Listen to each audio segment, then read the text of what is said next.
High school football teams will begin practicing in less than a month on August 10th.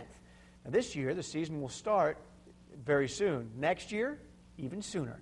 Paige Pearson looks into this recent decision made by the state's high school sports governing body.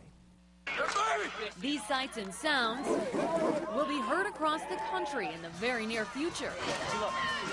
But it is these same sights and sounds that have stirred up a lot of emotions and opinions in the Badger State. When you take a look at starting a week earlier and potentially losing anybody due to that is, to me, a pretty big risk for the game of football in the state of Wisconsin. This past June, the WIAA's executive board voted 6-4 to move the high school football season up a week in 2011. Status quo is good for one more year, but we need to be proactive. We need to take care of these kids. The decision was primarily made to eliminate the 3 games in 10 days played at the end of the season. The attention concussions are receiving from peewees to the pros is also a major factor. The key word here is exposure.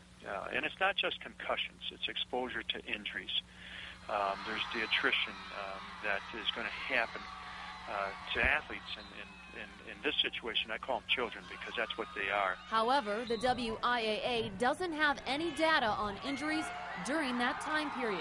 We've not seen any increase in injuries or concussions in those 3 games. We really haven't. Most coaches, as you get into the playoffs, start backing off anyway. According to the WIAA, there has been open dialogue with Wisconsin Football Coaches Association regarding this matter. The WIAA points to its recent poll. Of 429 schools, 335 responded. 46% of the members voted to move the season up. 31% voted to eliminate the final week of the regular season. 14% voted to move the state championship games back a week. And 9% voted to reduce the playoff field. Good luck, gentlemen. Despite the numbers in favor of moving the season up, many coaches say their school voted for them without their input. So far, the WFCA hasn't been able to come up with an option the majority of its schools would support. It's a simple math problem. You know, you're either starting the season early for 400-plus schools, or you're extending the season 1 week later that affects 14 schools. I think we should go back and revisit when we start school. You know, we're mandated by the state that we can't start until September.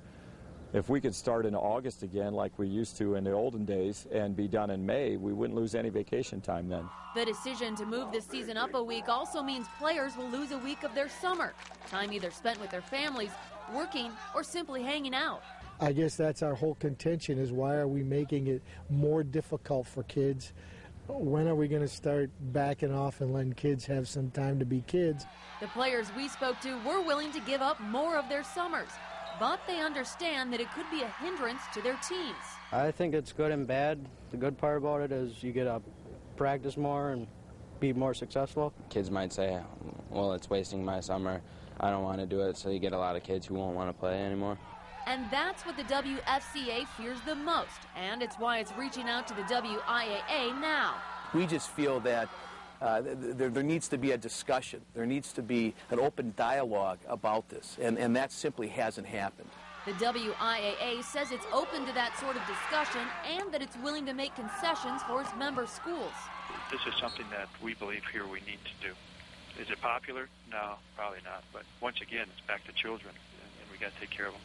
That's something the WIAA and the WFCA agree on. Whose house is this? Paige Pearson, Fox 11 Sports.